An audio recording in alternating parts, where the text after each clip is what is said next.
Hey everybody, I'm Greg. And I'm Katie. Welcome to the Meeple Society. Today we are on episode 81, part 2 of the S's. But of course, before we get started, as always, please subscribe to the channel if you like this type of content, like the video, and hit that bell icon if you want notification of future content. Or click on the link below. There you'll find all of our social media. Yeah. All right. 17 games. Yeah, it just kept... Yeah, I don't know. I mean, okay, like over a third of them belong to one family though. So those will be really quick to get out of the way. Yeah, we're going to get those out of the way quick. Yes. These are games that Katie lost at. I didn't win a single one. Not a single stinking one. We played a little Scrabble. we played a lot of Scrabble. Okay. We'll just leave those right there. Hopefully, okay, base game of Scrabble. We played this one first because, you know, it's the base game of Scrabble.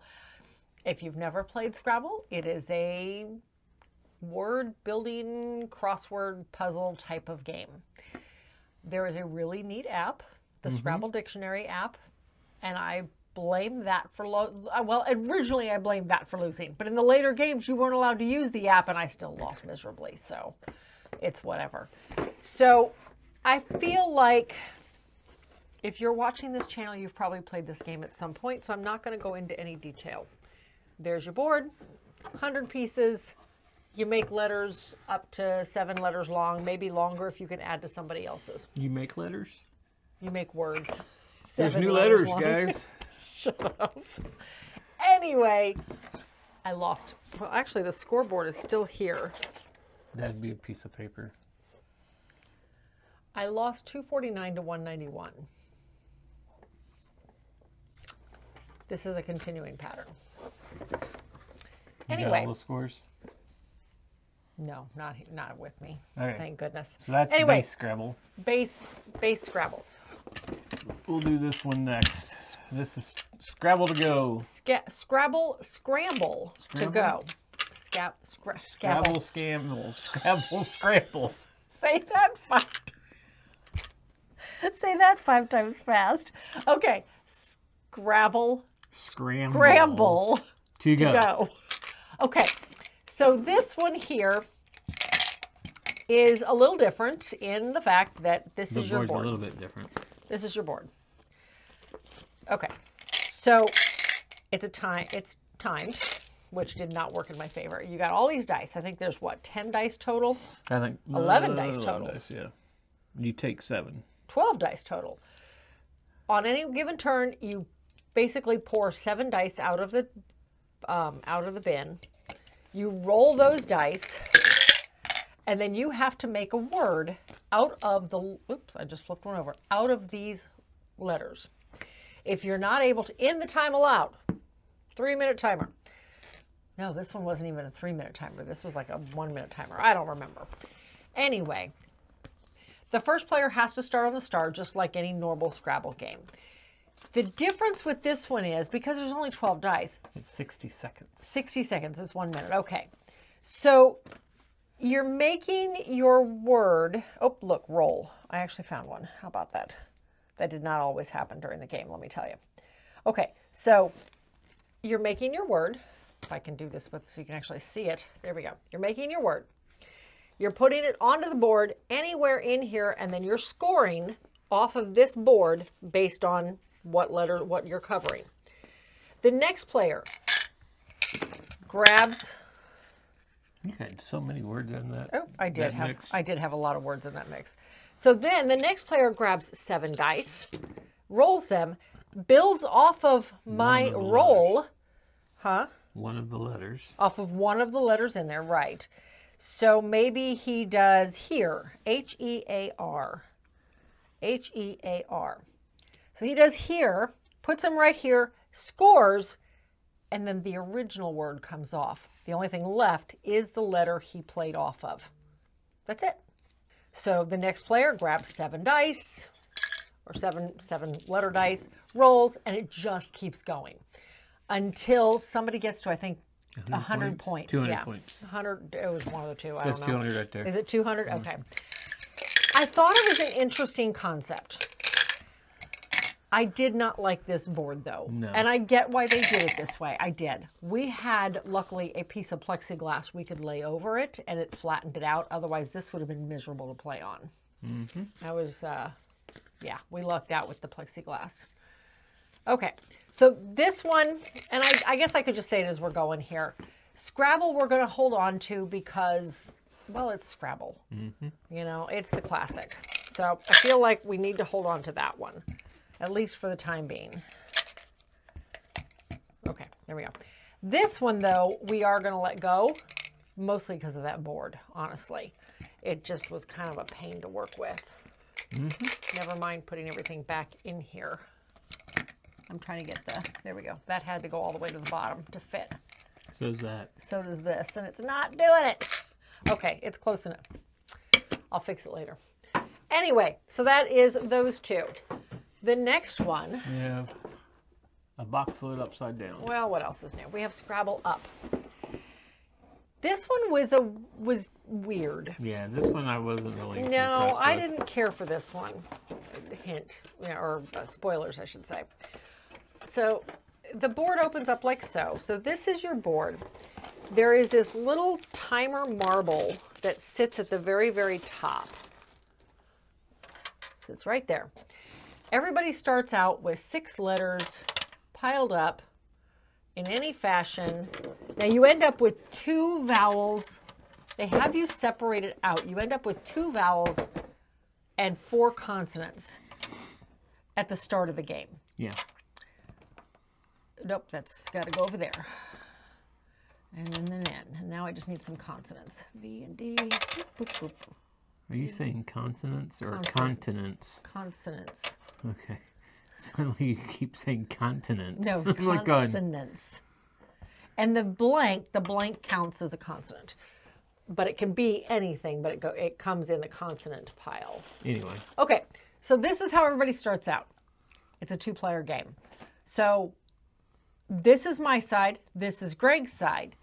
But when I'm playing, I'm looking at Greg's side and trying to make a word out of it. And he's looking at my side.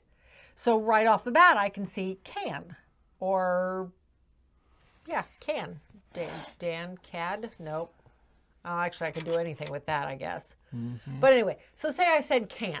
As soon as I say a word, I bump the marble. Okay.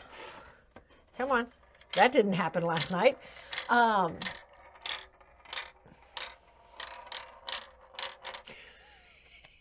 Greg has until this hits the bottom to come up with a word of his own out of my letters. If he can, he pulls those letters and he puts them on his side.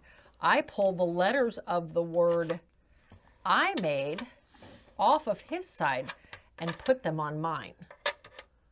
And this keeps going back and forth like this till somebody hits the top. Simple as that. It was okay. But Mm-hmm. we're not going to keep this one. No. Okay, let me clean this one up. So that is Scrabble Up. This one is going to leave the collection, though. All right. Scrabble RSVP, otherwise Scrabble Foursquare. Basically, right? Yeah, you can barely see the words on that. It's kind of weird. All right, so this is your board. It is a 3D vertical board that sits like so. Each player is playing on the opposite side of it. The letters are all spilled out on the table where everybody can see them the entire game. At the start of the game, whoever is going last, again, 2-player game, whoever is going last picks any letter out of this mess and sticks it right in the middle square. Right, and of course I would grab one that doesn't fit properly. There we go. So it sticks it right in the middle square. Now here's the trick. The player who goes first now has to look at all of these letters, pick any one letter to put into, to start building a word out of. One letter only. The neat thing is you can keep adding. If you can come up with a 2-letter word, Great. So say I put in, and pretend I'm playing from this side where you can actually read it. I put in F-A. Fa. That's a legal word, so I would score that. I'd get 5 points. And there's little numbers. I don't think you can see them down here on the bottom of the letters. So then my opponent would look, and he'd have to build off of one of these. So maybe he decided, oh, you know what? I can build the word Anne. He would go right here. Yeah, it's not what I would have spelled, but okay. Okay, well, what do you want to spell then? I would have just added on. And like this. TFA? Aft. Aft. Oh, okay. So this is where it gets interesting. From his side of the board, it spells aft. From my side of the board, it does not. It's no longer a legal word. But he gets to score this word because he made a legal word on his side of the board. But he screwed up my side of the board. Then it's the breaks. Now on my turn, I can continue building off of this in some fashion. At this point, I'm going to have to figure out a different word. He should have put that over there, and then I would have had fat. And I could have made father out of that eventually, F-A-T-H. And yeah, I could have just kept going, kept getting points. So by the time it's done, you end up with this really neat, oh, we're going to keep adding. Oh, wrong word, letter. So you could go like this. Oh, yeah. And then you could like this. And Except score that it every time. Now I have after. Now to him, yep, he's got after. You got Retfa. I've got Retfa. Yeah. That's those new letters she was talking about. Now, meanwhile, I'm maybe adding letters someplace else to build new words. By the end of it, and I'll show you a picture of our ending that we had yesterday. By the end of it, you end up with this pretty neat looking board. Some of the words are spelled correctly, other words are backwards. You know, it's kind of weird. Some of the cubes are too big. That was the big problem with it. A lot of the cubes had to be pushed in from one side. Yeah, you see how that D and that N are two different sizes. Yeah, like see some of these, well, see that one goes in. But see this one here, I can't get it to go in unless I push it in from, oh, it won't even go in from this side. Oh, there we go, I had to flip it over. But it went in from this side, but it won't even go all the way in. We're gonna let this one go. I thought it was a really neat concept. Yes. But the fact that it is so difficult to play makes it, I just don't ever see it coming off the shelf, unfortunately. But I did really like the concept of what it did. Mm-hmm. So I thought it was a pretty unique take on Scrabble. Anyway, that is Scrabble RSVP. What's the RSVP stand for? Does It say? doesn't say. I don't think. Can you read that? Three-dimensional crossword game. Yeah, I'm not sure what the RSVP is supposed to stand for. But anyway, it is unfortunately going to leave the collection, but a very interesting take on it. Okay. Next. This one I thought was hysterical. Alphabet. Alphabet Scoop. Alphabet Scoop. This was ridiculous. This one I thought was really cute. Okay, so you have a deck of cards, and this is a kid's game. For what that's worth, I still lost it. But you have a deck of cards, and everybody gets one card and decides which word they're going to work on. So in this aspect, you can play with various groups because your younger kids can go for the 3-letter words while you make your adults go for the 5-letter words. Simple as that. So you end up with this whole bin, and I'm not going to pour them all in, this whole bin full of these letters with the lid on it because, you know, it's soup. And everybody gets a scoop. And then... That would be a ladle. A ladle, whatever.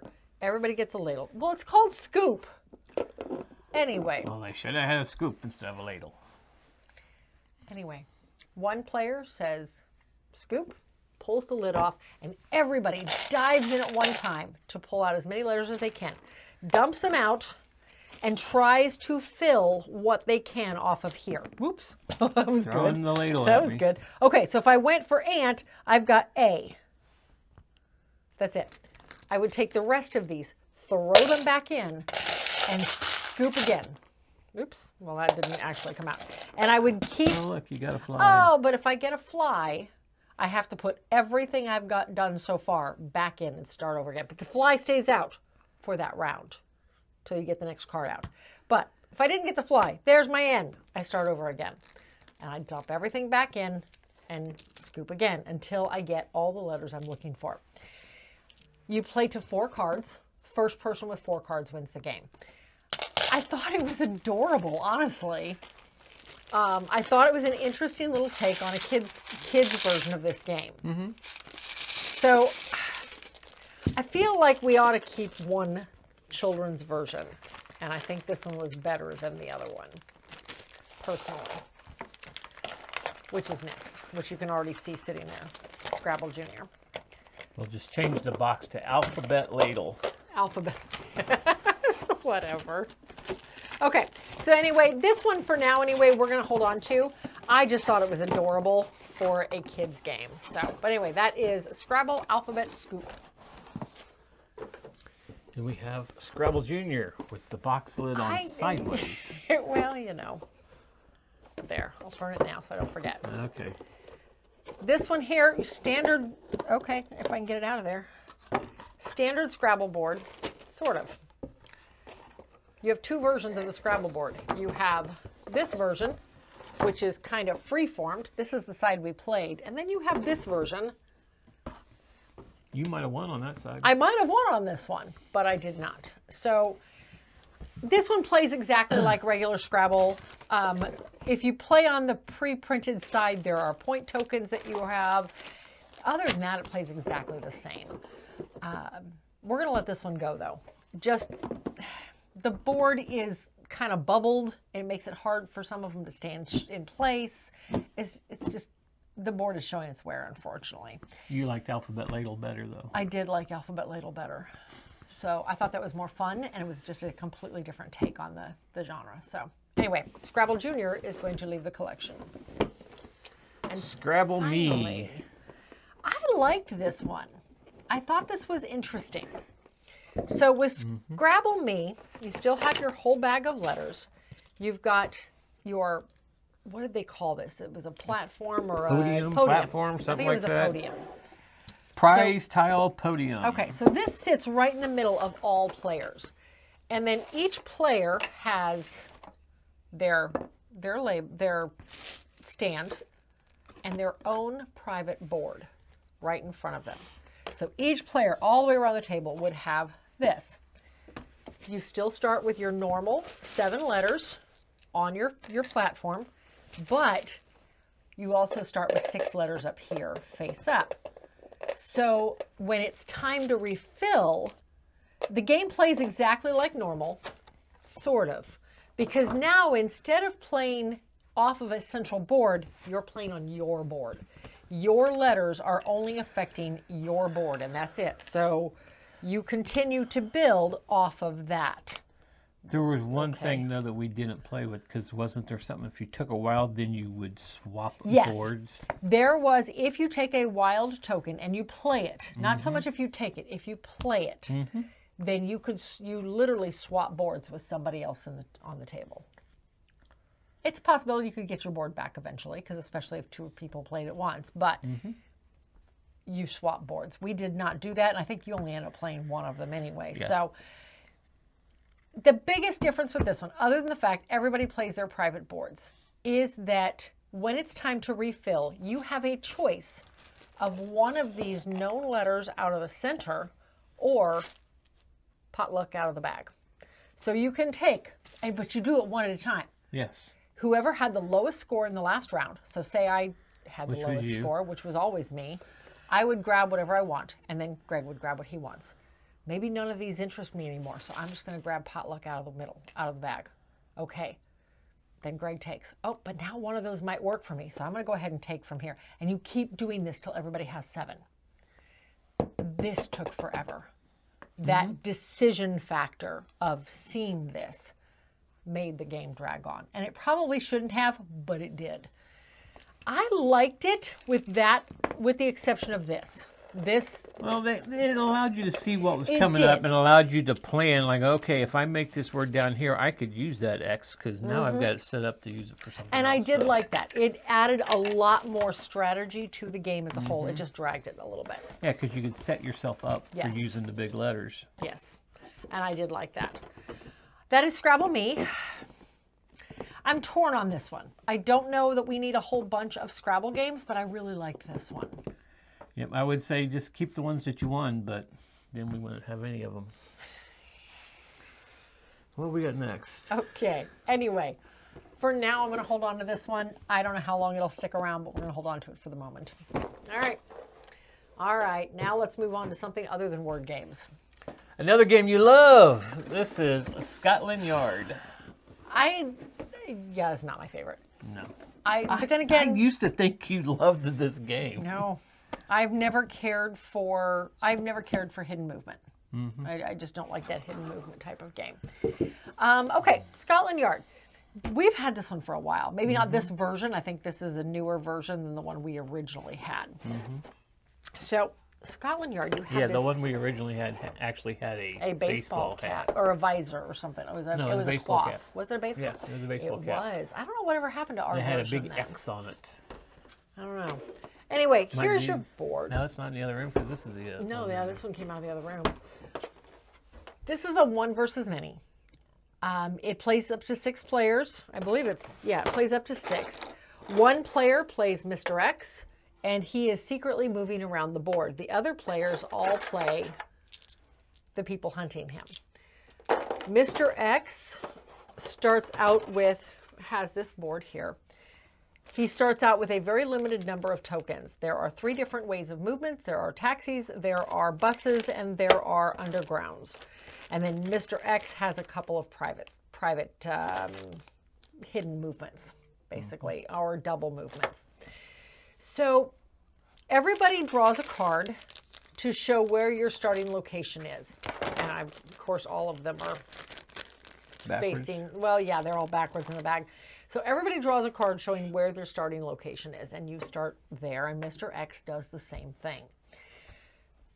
But we don't know where that is. He just sets it aside. So on his first turn, he takes one of his 3 types of tiles, whether it be a taxi, a bus, or an underground, or a secret one. or a secret one, which seems kind of silly first thing right off the bat, but he takes this, depending on where he starts, he writes down the location he's going to. So in this case, Justin went from somewhere to 23. I don't remember if he took a taxi or a bus, but he would cover that number up with however he went there. Whenever he gets to this larger circle, he has to show us where he is. He shows up on the board at 65, right there. And he stays there until suddenly he just jumps onto, maybe he took 3 buses to get here, just because that's the bag that's open. Until he jumps on a bus and off he goes. We have no idea where he went. But from 65, we know he either went to 82, 66. to 57, or to 63. Oh, yeah, 66 is in a bus stop. If he was on a bus. If he was on a bus. Or to 35. Nope. 35's not a bus. 22. He had to go way up to 22. So little by little, but knowing where he was, that means we can start to narrow in and try to trap him. The goal of the game is for everybody else to get him trapped so he has no way out before he runs out of spaces. The big difference is here, he only starts with a few of these. Everybody else starts with, what, 7 of each? I think so. Something like that. And with every movement, you only have 7 of each. So you got to be careful what you're using. Every time you use one, you toss it to Mr. X. So now he has an unlimited supply of every single type of transportation. It's tricky. I mean, I know that I think Mr. X, well, Justin did win it this time, but I feel like the investigators have won it a couple times. So it can be done. I mean, it's a decent game, and it is a classic. I feel like this is the definition of a classic. A modern classic. How's that? So we're going to keep this one because, you know, it's a modern classic. And I feel like it is a very popular game still. So anyway, that is Scotland Yard, Hunting Mr. X. It's going to stick around.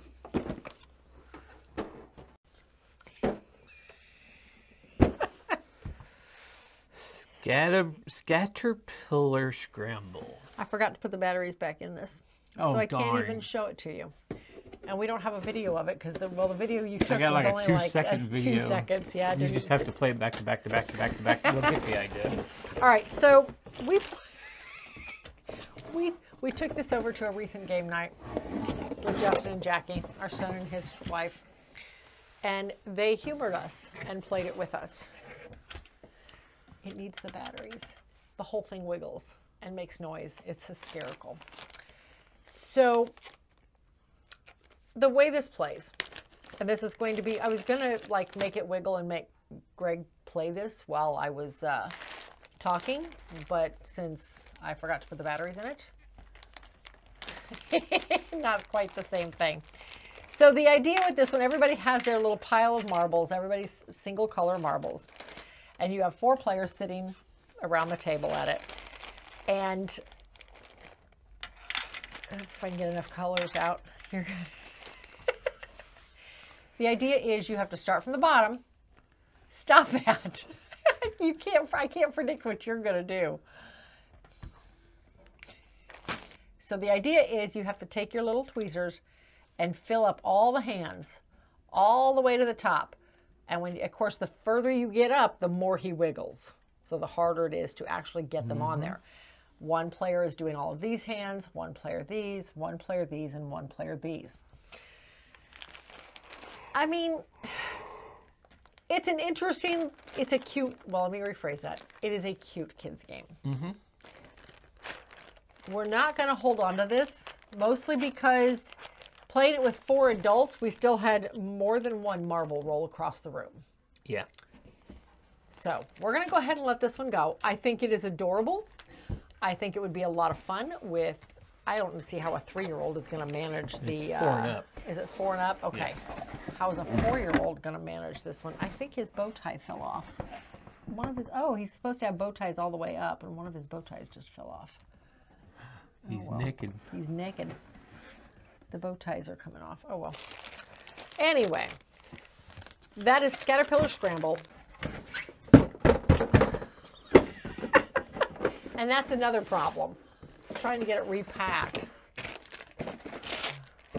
Okay.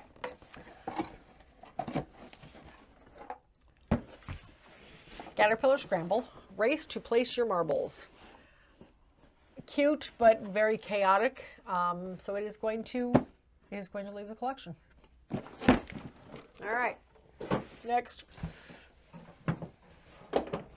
Scrutinize, the game of closer looks. This was interesting. It did not play like I expected it to. Yeah. All right, so... It almost looks like a Where's Waldo game. It does, actually, yes. All right, so the way this one plays, there's a whole number of these boards. You've got the classic side of each of the boards. And the classic side shows things that begin with a specific letter. Like, for example, this one is things that begin with the letter E. The other side is more of a humorous side, and it's more cartoony, but it shows you a theme. Like this one is instruments of destruction, or notable figures, or sports team nicknames, or baby and kid stuff, things like that. So what happens is you decide which side you're going to play on. Everybody takes, well, you pair up in teams. It's supposed to be 2 players, 2 players per team. So you pair off. Everybody takes one of these cards and slides it into, oh, this board's actually easy. The one we had the other night was not. You slide it in. Now, I said that way too early. Anyway. Okay, we'll just pretend it's in there. You roll a die and everybody abides by this, and it tells you which side you're looking at. There's 2 sets of screens. There is a screen that would cover the left or right side, the left or the right side of the color, the picture, or there are screens, if I can get my fingers on it, that cover either the top or the bottom of the picture. Well, this one says bottom half. So everybody would cover the top half of their picture, and you're only looking at the bottom half. And you're looking for things that start with the letter E. So you're looking through this picture. One person is writing as fast as they can. The other person is naming stuff off that they see. Sounds simple, right? Let's see. There is an elephant. There is an... That's an ostrich. That's an emu. That's an emu. I was going to say that looks like an ostrich, but no. That's an emperor penguin. That's an emperor penguin. So that's an eagle. All sorts of stuff in here. So you're doing this. An engine. So you get this whole list going. And then you swap. Basically, everybody shifts. And you do this for however many ever teams there are. If there are 4 teams, then everybody's going to get a crack at this picture. And you're going to get to look at everybody else's picture. So then you shift. After everybody has had a chance to look at all 4 pictures, you start with one of them and you start comparing lists. Mm-hmm. And if anybody else has that item listed, you cross it out. Score is whoever has, is whatever you have left, whatever individual ones you found that nobody else found. And then for the second round, you slide the picture, you slide this down, or if you were doing left and right, you slide it over, and you do it again, because now you're looking at a totally different section of the picture. I thought it was interesting. Mm-hmm. It's definitely like, where's Waldo meets I Spy, you know? I thought it was cute. That being said, we have decided we're going to let this one go. I thought it was interesting, but I just don't ever, 1, I don't see it coming off the shelf. 2, these boards are a little finicky. We had a hard time with them. So yeah, that is Scrutineyes. It was fun, but we are going to go ahead and let this one go. And get it. There we go. All right. Next we have Scram. Oh, hey, look, we played this. We can take the blue sticker off. Hey. I didn't even see it on there. Blended right into the box. This one was definitely different than what I expected. Yeah. But I don't know really what I was expecting. I got to play this at our New Year's redo because Bill brought it and taught it. And I did not remember. I still had to go through the rules when I taught you and Justin and Jackie how to play. But it came back pretty quickly on how to play. It's not a hard game. No, it really wasn't. Once you got past some of the things that once you got past some of it, it was actually very simple. So depending on the player count, you take out a set of cards. The deck is made up of technically 5 sets. Yeah, 5 sets. 1 through 5 15. sets, 1 through 13, and then there are some equal signs in here. That's it. That's all that's in the deck. If you have 4 players, it's a minimum 3 players to play. You can play with 3, but they recommend 4 to 6, and you play partners. So with 4 players, you take out one full set of cards. And then whoever's dealing basically deals each player 2 cards face up. So everybody can see what you've got. And then you deal 3 cards face down to each player. Now, here's where the trick is. You are playing partners. So I am playing, my end score is going to be the same as this person's, whereas these 2 play together. So on your turn, I don't know why I put that back, because then of course you start with your obligatory discard pile over here. On your turn, you have 2 choices. You can pick up the card here and play it just for its number, but you have to swap out something in your tableau, in your cards. Or you can pick up a card off the top, secretly look at it, and then do one of 2 things. You can either play it for its ability, or, well, actually one of 3 things, because you can just discard it if you decide you don't want to do the action or replace anything. Or you can secretly trade out something. Well, I got an equal sign. Equal signs don't have a value on their own. They are equal to the lowest. Until it's time to score. Right, until it's time to score. And then they are equal to the lowest card you have in your tableau. So I get this. I know I have a 10. I don't know what these 3 are. Nobody does yet. So I'm going to swap out this 10. Because I swapped out a face-up card, actually this goes face down because nobody knows what it is. Because it came off the face-down deck, it goes face down. I know what it is, but nobody else does. But then I just discard that. Then the next player does the same thing. You have a choice of taking the discard pile, which means I'm definitely not discarding that. Now here's the trick though. If maybe I had decided I know what these are, but I don't know what any of these are. Maybe I suspect I have a 13 in here or something. I can do this. I have to keep this face down, but I have to get rid of this without looking at it. I flip it up. It was an 8. Still good. I can't tell you how many times we threw away 1s and 2s by doing that. And the next player's like, oh, I'll take that. It was an interesting game. I mean, some of the abilities on here, flip 2 cards face up.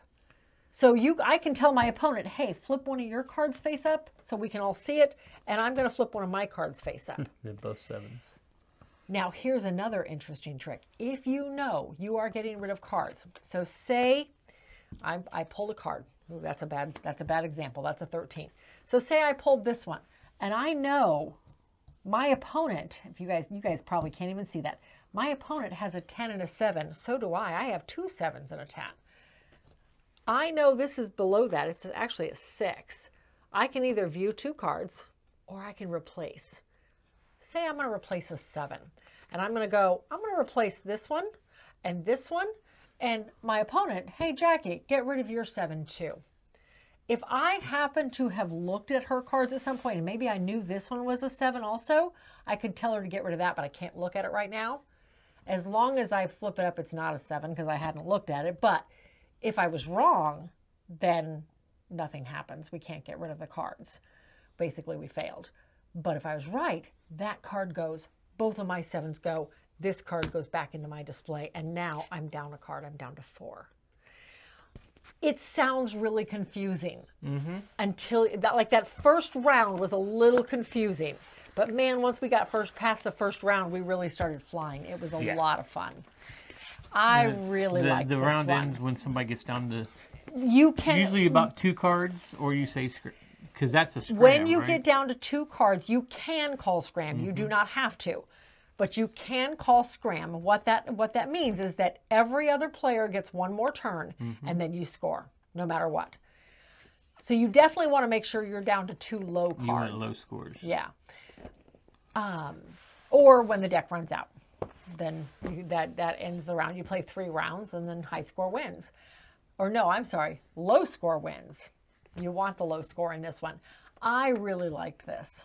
This was really good. Yeah. I'm happy we picked this one up. I know we originally had not done so because it was minimum 3 This players. was on my list of buys at Gen Con a couple years ago, and then I seen it was basically a 3-player game or team game, and I was like, we're never going to get to play. Yeah.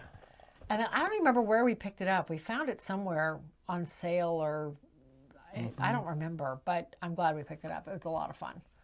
I could definitely see Justin and Jackie really enjoyed it. I could see this being a very quick, easy game to do when we game with them. But anyway, Scram, it is going to stick around. Okay. All right. We played Scopa. Scopa, the traditional Italian card game. There wasn't anything okay, I guess if you're in Italy, right? And Italian, ironically, since then I've seen other stuff on this game, and it's always listed as an Italian card game. Okay, but there's 4 of them in here. There are 4 of them. Scopa being the most popular. The cards mean different things depending on the type of game you're playing. Yes, that's what. Oh, the rubber band broke. Oh well. Okay, so I'll be honest, I don't remember a lot of this game. I struggled with this one. We only played the game, Scopa. We did. There was we did not bunch play of different games. So we did not. But I know at one point you were matching up symbols, and there's 4 different symbols, and they're not real obvious.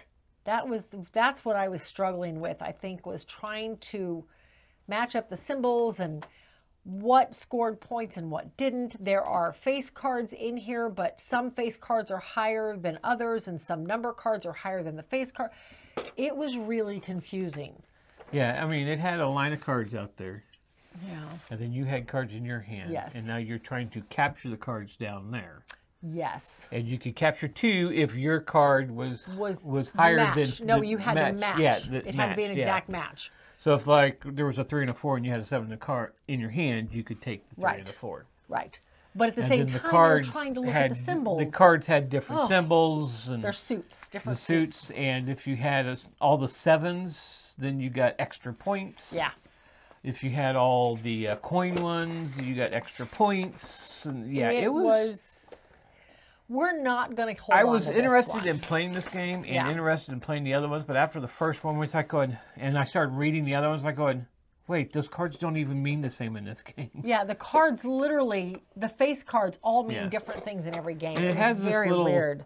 The little scoring thing. I did like those. And you could either play to a game of 21 or a game to 11. So if you're going to 11, you're only going to go up to this black line. You're going to turn around and come back down. You're playing 21, you're going all the way to the top. So yeah, I thought these were really neat. But we are going to let this one go. Yeah. It was very confusing. I don't want to have to learn how to play it to teach it again, though. Yeah, let us know if you've ever played this game before. Please. Did we miss something? Because I feel like it had the potential to be a really interesting game. We just could not wrap our heads around what some of the cards meant. Yeah. So, well, it could be like Italians, us teaching them euchre. Touche. Okay, anyway, Scopa, we are going to let this one go. All right. Next we have Scooby-Doo Escaped from the Haunted Mansion. This was essentially an escape room. That's exactly what this was an escape room. Puzzles to solve, things to figure out. We played this with Doug and Sarah and Justin on our last Cooperative Sunday. And Sarah loves Scooby-Doo, so that's what made me want to pull this out for her. And she enjoyed it. Well, I enjoyed it. I thought it was pretty interesting. So the board is actually, where is it here? What's that? The board is made up of these tiles, and the tiles come out at a specific time. It is geared toward giving you the answers you need. It's kind of like a legacy. Yeah, it's kind of. It is actually. Yeah, it's a one-time escape room. Right. You play it once, you know the answer. We lost. We all guessed the wrong person. Okay, whatever. It comes with all these envelopes with the different stuff in them that you have to use to solve the puzzles, and then it comes with a deck of cards, and occasionally it will tell you what to pull out when. I'm not going to reveal anything because if you haven't played it, I don't want to spoil anything. Okay, the big thing too is it comes with, well, one, read me first. This is the, basically the rules. And then every character has a book.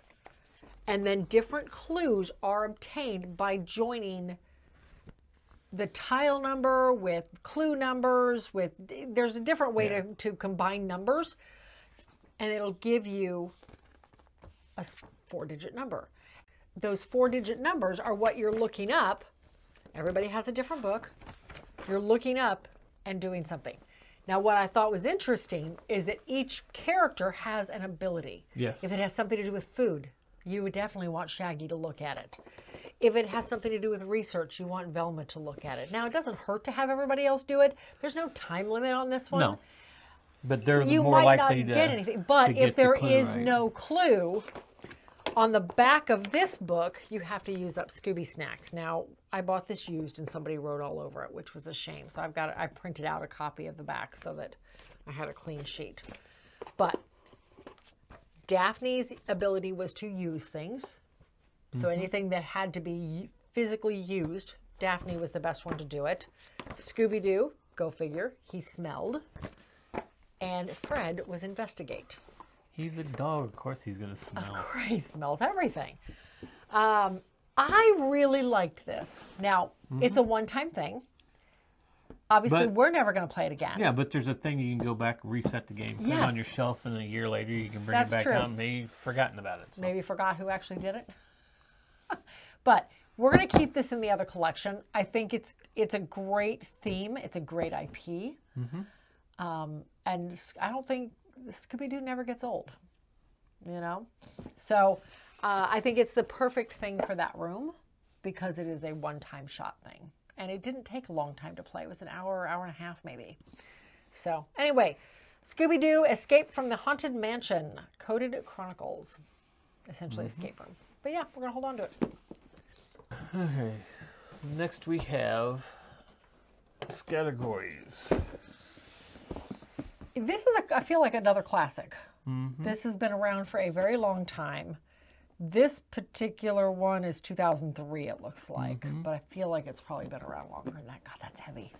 And we have another game that plays exactly like we do. We were halfway through playing this. We're like, what does this... Which is called Off Topic. Right. It's identical, pretty much. It really is. Okay. Except for an Off Topic, though, you have a sentence and you're filling in a word on the sentence for a letter. Okay.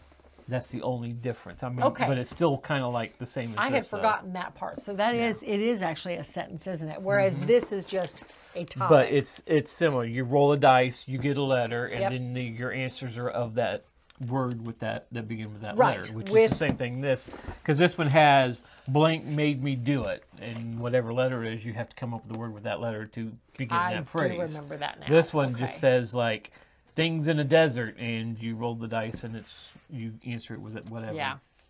So like so as he said, you roll the dice. Everybody works off of the letter F. Things in a desert to start with an F. Things in a desert.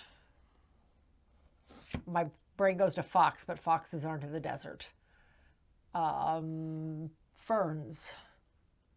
Ferns? Do ferns grow ferns? I don't think there are ferns in the desert either. I feel like that's too delicate.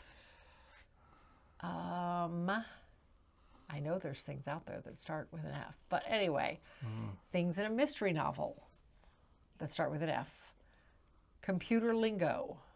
Fry. You're gonna fry your computer. That's not really computer lingo, but okay. Whatever. Loud things. This is so much harder than it seems. Frogs.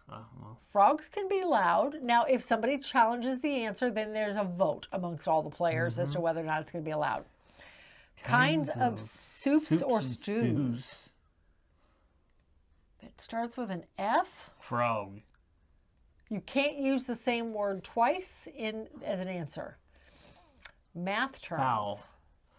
Foul. Underground things. Frost. Okay. Things in the Wild West. You Forest. would think. Okay. Okay. Things in an airport.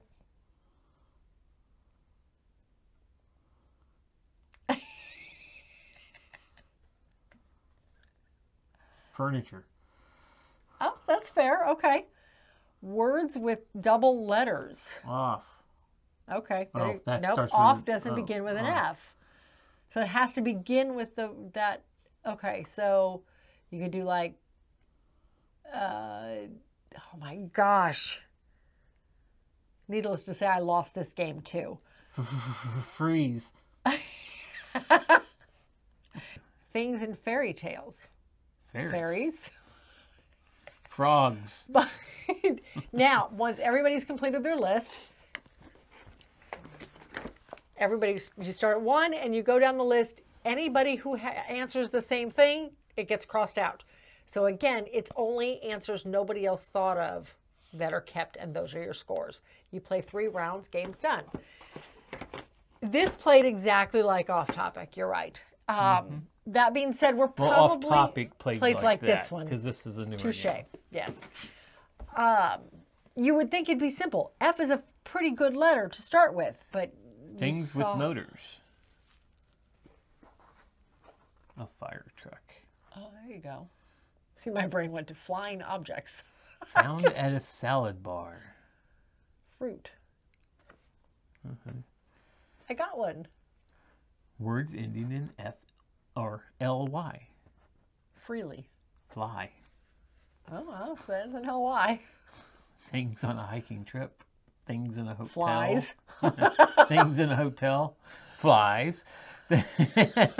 Healthy foods. Fruit. Except that I already said fruit, so I can't use it again. Fava beans. Does that start with an Is that F? a thing? Fava beans, yes. Okay. See who eats healthy. Found in a classroom. File Fred. folders. What'd you say? Fred. I thought you said forehead.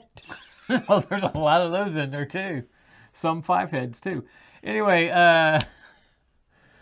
Oh Lord. party thing. Party things. I don't know. Reasons to skip school. This is a family show. Titles people have. Father. There you go. I mean, it can be a very interesting game. I'm not good at it. We are going to keep both of them, mostly because, number one, this is the classic. This was a gift. So we're going to hold on to this one. And this one can get a little PG-13. Yeah. A little rated R sometimes. You've seen that. This one doesn't. This one can stay more family friendly. This one can get a little off family friendly. There was even cards that we took out for playing with our son and daughter-in-law, and they're in their 30s. There were cards we had to take out when we played with my mother. Just because you didn't want to answer them in front of your mom. I did not. I didn't want to hear her answers. Anyway, obviously this one stayed. We covered it in the O's. Yeah, gonna stick around. I mean, it's a classic. It's a classic party game. So, all right. Score 4. This is another one that reminded us of a different game. It reminded us of Cubic. Kind of, yeah. So you have these clear, a 4x4 grid of poles. Yes, basically, yes. One by one, each player is putting beads on the board. You got 2 different colors. So the idea is you've got to get 4 in a row, whether it be horizontally, vertically, diagonally, all one level, multi-level, whatever, but they've got to be 4 in a row. If they're multi-level, they have to be, 1, 2, 3, 4 type of thing. So this would be 1 point for the brown player. Had I done this, this would not be 1 point for the brown player. Well, of course, it's not 4 in a row. No, it's not. But if, like I said, that would not be. Nope. The goal is to get 4 sets of 4 on the board. Now, there's 2 different ways to play it. We played the traditional way, where you keep score. When you get 4 in a row, you call it out. You score a point. The other way to play it was you play till all the beads are gone, and then you start counting up how many 4s you have. I feel like that would be very confusing to try to find them all, if you know what I mean. I thought it was interesting, but at the same time, there's so many other games that do the same thing. Yeah. Or do very similar, and these are very fragile. I feel like these will get broken or lost very quickly. And this game's old. It is. What year was this game? I don't know, but you're dumping beads everywhere. That's what you get for having them open.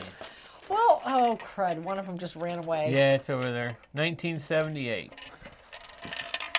Ah, boy. Okay, well, I will find that bead later. I have a feeling it went up against the door. It's right over there. Okay. Anyway, we're going to let this one go. For a multitude of reasons, one of which is that, rolling beads.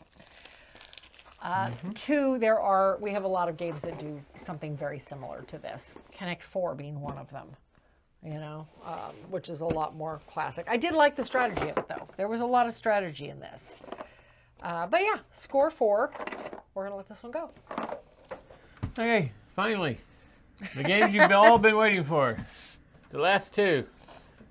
First, you're the ones who stacked them. In Scoville. Oh. The box is on wrong. That's the second sideways one there you had. Well, you know what? Anyway, we picked this up recently. This is second edition. This is the second edition of it. The board is, well, let me back up. The goal of this one is to breed peppers. You are essentially trying to breed the hottest, best peppers. The theme of the game is breeding peppers. The Yes. goal is to get the most points. Okay, that's true. Fair point. I'm not going to go into a ton of detail on this one. We just covered this in-depthly on our last podcast. So by all means, what was that? Episode 86? Yeah. Bringing the heat. Bringing the heat. So I'm not going to go into a ton of detail. I will show you some boards and stuff. The board is actually a set of puzzle pieces, but this is the piece that you are spending the most amount of time on. This is where all of the peppers get laid out in order to create new peppers. So the idea with this one is that you are, on your turn, you are putting out one pepper. That's how everybody starts their turn. Everybody has a little board, their little shield with all the peppers they've grown so far behind it. And you can take one of those peppers and plant it out in this field. You got to plant it next to something else because it won't do you any good otherwise. And then you're taking your little guy, which let me get a little guy. I had to find I kept looking at all the pepper ones and I couldn't find one of the player ones. So you're taking your little guy and you're moving along the path. And you're getting a pepper based on the two peppers around you. And that makes no sense, I know. There is this Scoville almanac that comes for each player. So if you have a red and a yellow on either side of where you're standing, then you get an orange pepper. If you have a blue and a green, then you're going to get a brown pepper. If you have a white and a green, you're going to get I think it's... A green. White and a green is going to be a green. See, you seem to have memorized these, and I cannot. Well, as I said in the podcast, I didn't have a problem with that one. You did. I did.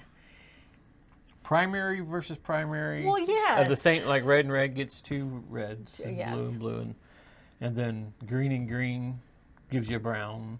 Orange and orange gives you a brown. Which makes no sense. Purple and purple gives you a brown. Brown and brown gives you two browns. Yep. Anyway, this one is a lot of color matching. And then, like I said, moving to... Actually, green and green gives you charcoal.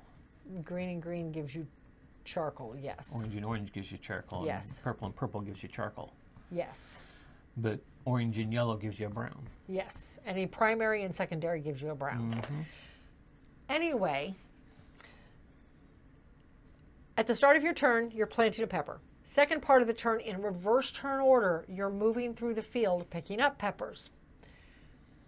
And then after that, then you go back to turn order again, and you are doing fulfillment. It's called fulfillment? Yes, fulfillment. Where on the side of the board, there are a series of recipes out. Those are the timer in the game. Chili cook-off. For the chili cook-off. So you can see if you have enough peppers to fill up one of the recipes. You have a market board over here with other stuff. And this is also a secondary timer in the game. That if you have peppers you can sell, you can get coins or victory points or additional peppers out of it. And then at the start of every round, you actually bid for turn order because sometimes going last is good. Maybe you don't care what you plant. You need to make sure you get to a specific pepper first. Mm-hmm. So you want to go last in turn order, so you're the first to harvest. So it's a blind bid for money. That's the only thing you use money for in this game is bidding. Yeah. So at least you don't have that issue where you've got lots of other stuff happening. I think it's a very interesting game. We played this at the retreat years ago. Yeah. Ended up, like I said, it was almost impossible to find at that point. Yeah. So we did not. But when it came out second edition, what the heck, right? Yeah, because second edition actually, because it has an expansion. Yeah. First edition, you had to buy the expansion separately. Second edition, it comes in the box. Yes. So anyway, I very much enjoyed this play of it. The first play confused me a little bit, but this play was good. We actually played it several times. Anyway, Scoville, second edition. It is obviously going to stick around. Yep. So this tables are looking a little precarious. And finally, Scholars of the South Tigris with a box upside down. See, if you ever want to annoy him, you know how to do it. So Scholars of the South Tigris this is a translation game. Yes. It's still got dice and dice manipulation. All right, so with Scholars, as we said, the whole basis of this game is translating scripts. You are trying to translate various scripts that are obtained over here or that start over here, end up over here. You're purchasing them or picking them up from this area in order to get them translated. Once you do that, you've got a number of translators which start up here, down in this area. When you pick them up from up here, you can use them for some special abilities they have, basically resource type stuff. Or you can hire them, and you put them down into this area to hire them. At that point, anybody can use them, and you want people to use them. So you want translators that are going to actually be good. Mm-hmm. Because as people are using them, you're putting your tokens on here so they know that they're yours. But as people are using them to translate stuff, and you're trying to translate everything to Arabic, correct? Mm-hmm. Yeah. Yes. So you may start out with something in Sanskrit, and you need to get it to Arabic, but nobody does that. So you're starting out with somebody who goes from Sanskrit to something else, and then something else to something else again. And so you might have to make a few jumps. So there's Chinese, Sanskrit, Greek and Hebrew, Persian and Syriac, and then finally Arabic. So you may have you may have a guy that goes from Chinese to Persian, and then somebody else that goes from Persian to Hebrew, and then somebody else that goes from Hebrew to Arabic.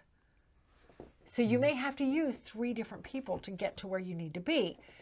And one of them is different pieces of gold too. Right. So one of them maybe is somebody you've employed. So fantastic. You don't have to pay yourself a coin, but you got to pay the other 2 players coins when you're using their translator. Mm-hmm. On top of that, you have to pay every one of these translators a piece of gold. That's their income. At the top of each of these little windows, at each of the little offices, is a gold amount. When that translator reaches that gold amount, that means they retire. When they retire, they come to your board. Nope, that is not my board. This is your board. This is my board. They come to your board, and just like in a lot of the other South Tigris, basically wayfarers, just like wayfarers, they slide under here, and now they give me an extra ability whenever I do this action. I get to do both of these things now. Mm-hmm. So I don't know. I liked this game. Yeah. I very much enjoyed it. And that was a very, very high level. I didn't even go into the dice and workers. Nope. There are a ton of dice. Your primary color dice. There's a bunch of your alternate color dice. On the board, there is this whole area here, and you're moving up in this area as well as over here based on dice colors. You get workers that change colors of dice. And there's a lot. You can. There are certain things you have to have certain numbers on your dice to do things. So, and you can add 2 numbers. You can add dice together to get a higher number. You can add workers to white dice in order to change the color. You can add workers to other color dice to change the colors. It's very interesting. It's very interesting the way it all works. Yeah. A little hard to wrap your head around at first, but once you get that, I don't know either. There we go. Good enough for now. I'm going to see if his head explodes because I put the rule book in upside down. Anyway, that is it. That is it for this episode. I apologize if it was a long one. We had a lot of Scrabble to talk about. I mean, I tried to make the rest of them quick. Okay. Until then, we'll see if Katie survives.